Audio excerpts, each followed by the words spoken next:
We just left off after an hour talking about Fani Willis down in Georgia and the case that she's been bringing and these new allegations against her, which have many, I say, objective lawyers who I tend to see bashing Trump.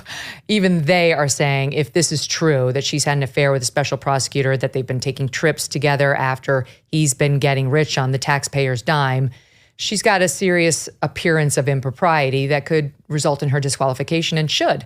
What do you make of it?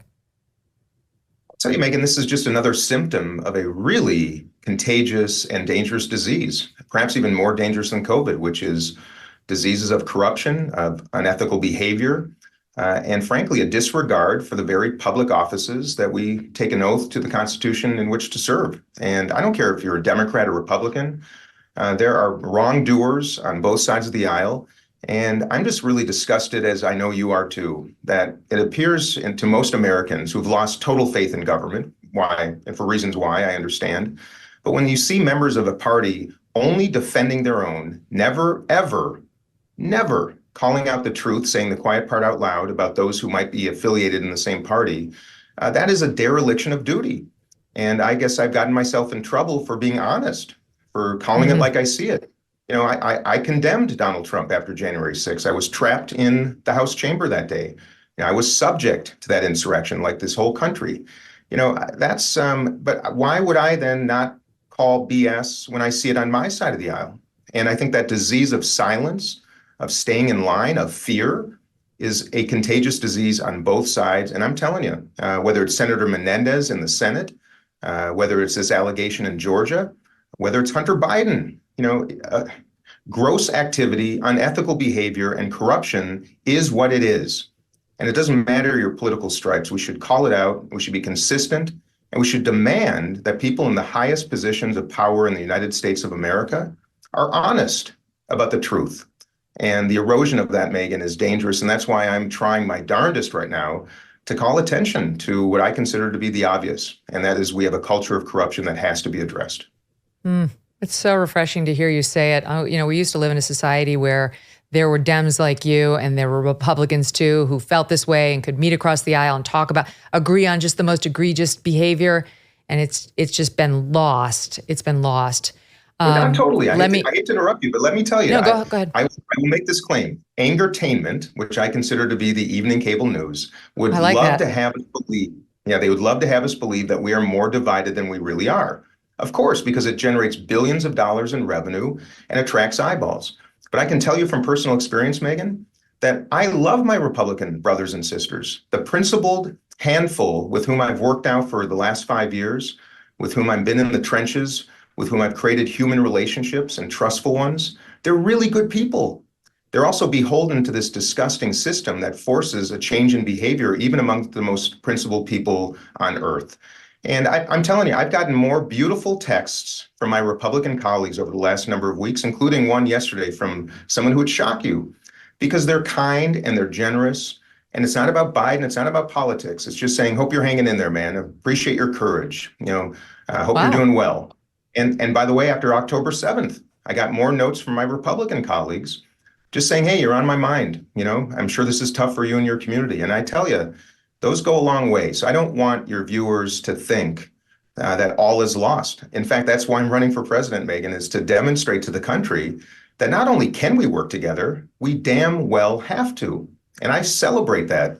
And that's why I would have a bipartisan cabinet and the best and brightest, a team of rivals, because I really love learning from my conservative colleagues, of whom there are many of great capacity intellectually. Couple questions on that. Does anyone stand out? Any nice names to offer up? Oh, sure. I can tell you, Dusty Johnson, an extraordinarily principled conservative with whom I have a great relationship and have worked very diligently on the Problem Solvers Caucus. Brian Stile, I think a wonderful young conservative with great intellect and great capacity to lead. One of my best friends in Congress was Anthony Gonzalez, of course, who was the young Republican from Ohio, who has now since left Congress. You know, William Timmons, who led the Modernization Committee on which I served, I see great potential in. I can keep going on down the list of really good people that I've worked with directly. By the way, I just wish more people would make their decisions about other human beings after they've worked with them, gotten to know them a little bit. If we did that, we might change our opinion on a lot of people, and I sure have myself. And by the way, Chip and I worked on the first bill that I had signed into law was during COVID, the Paycheck Protection Program Flexibility Act. Chip and I, you would never imagine, the number 2 bipartisan member of Congress, which is me. Chip is probably 430 or so, but we're buddies. Right. It's pretty deep conservative. But that's why we like each other. And we've worked together on that bill. Donald Trump signed it into law. And the only reason we saved probably thousands of businesses and hundreds of thousands of jobs is because he and I took the time to build a relationship. And by the way, Tim Burchett, I think the most funny, human, wonderful person in Congress could be none other than Tim Burchett of Tennessee. He brings levity when we need it.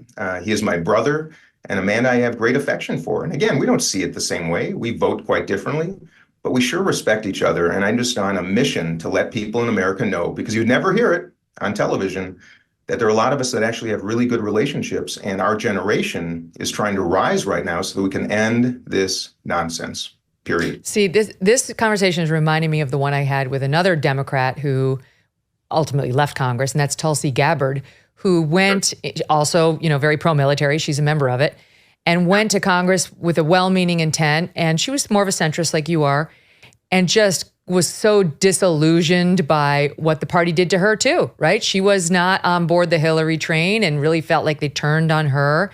And you are not exactly on board. You're supportive of Joe Biden. You just don't think he should be reelected we'll get to the reasons. And she's just so disillusioned now. They kind of ran her right out of Congress. She's like, why would I want to be here? And it just seems to me like that body will either just pound the soul right out of you to where you submit, you become hardly partisan and go along and do what they want, or you leave. Yeah, you got it. I've never seen in my entire life, I've been affiliated with a lot of companies, institutions, organizations, and I got to tell you, Megyn, if you tried to design the most dysfunctional, ridiculous institution from scratch imaginable, you would design the current U.S. Congress. Our founders would be so disgusted because, by the way, they didn't set the rules.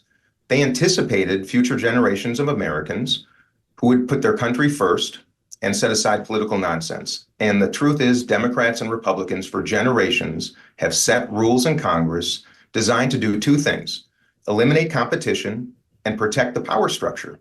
And by the way, who do we typically elevate to positions of power in Congress? The people who raise the most money. Yeah. How do you raise the most money? Well, by the way, anybody in politics can become famous quickly. You just got to be a jerk.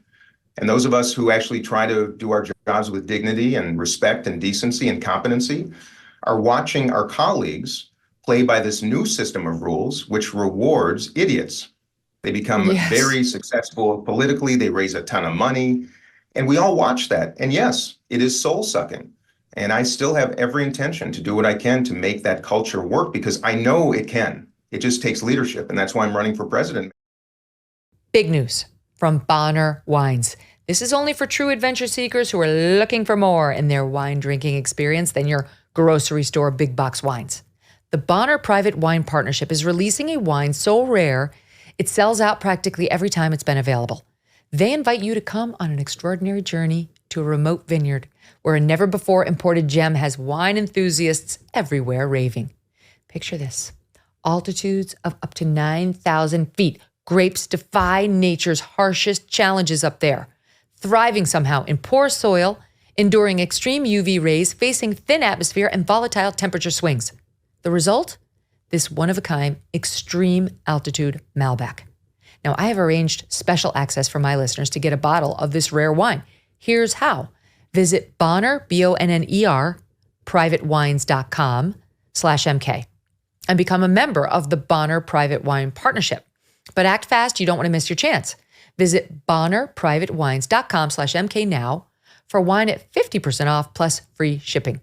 bonnerprivatewines.com/MK today to get your wine delivered directly to your doorstep. Hey, thanks so much for watching. If you like what you just saw, hit the subscribe button for more clips and full episodes.